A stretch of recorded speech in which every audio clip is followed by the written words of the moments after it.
Ma visite dans la seule église catholique de Corée du Nord a été vraiment pour moi une expérience extraordinaire, je dirais même incroyable, au sens littéral du terme, que l'on ne peut pas vraiment croire.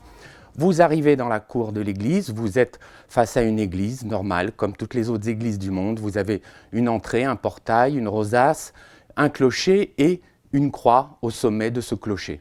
Vous êtes accueillis par deux responsables, le président de l'Association des catholiques de Corée, son vice-président, un jeune qui s'appelle Julio Cha, et lui qui s'appelle Monsieur Chan Francisco, me dit-il. Francisco comme le pape.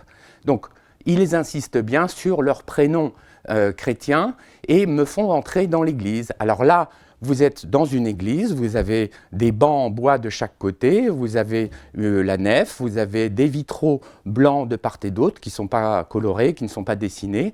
Vous avez le chemin de croix des deux côtés du mur, tout ça c'est parfait. Vous avez le Saint-Sacrement, vous avez Marie et Joseph en peinture de gauche et de droite du chœur. Au centre, vous avez un tableau de Jésus-Christ, vous avez le tabernacle.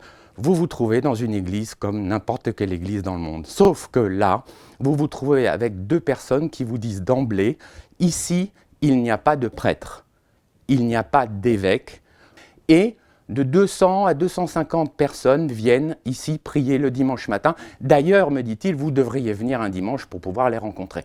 C'était un jour de semaine, évidemment, et je ne pouvais pas rester jusqu'au dimanche suivant. Donc, il m'emmène dans la sacristie. Dans la sacristie, vous vous trouvez alors devant une photo de Jean-Paul II dans les années 80 qui aurait rencontré un couple de Nord-Coréens à Rome.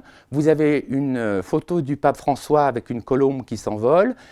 Je me suis quand même renseigné auprès de prêtres sud-coréens ou de missionnaires qui ont vécu depuis des années au sud, mais qui sont aussi venus en Corée du Nord visiter et qui me confirment que c'est très compliqué de savoir quelle est cette réalité religieuse.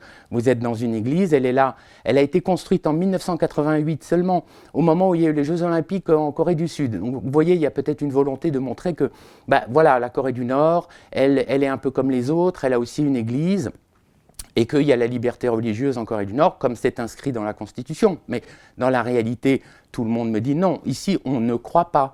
Enfin, mon guide me l'a dit, d'autres personnes m'ont dit, et il n'y a pas de présence, je dirais, religieuse par des prêtres ou des évêques. En 1948, lorsque Kim Il-sung arrive au pouvoir et fonde la Corée du Nord, les chrétiens nord-coréens ont été purgés, tués et évacués. Il n'y restait plus rien du tout en 1948. Et avec la guerre de Corée, évidemment, Francisco me dit « Oui, c'est la guerre de Corée qui a détruit tous les édifices religieux et après tout le monde s'est dispersé. » Bon, ça c'est une lecture de l'histoire très personnelle, mais la réalité c'est qu'en 1948, il n'y avait déjà plus de chrétiens, ce qui me tente à prouver que c'est très compliqué de croire qu'il y a encore des catholiques aujourd'hui baptisés qui pratiquent ou alors mystère, peut-être au fond de leur cœur, depuis déjà des décennies, ils ont pu transmettre, mais ça semble très très compliqué.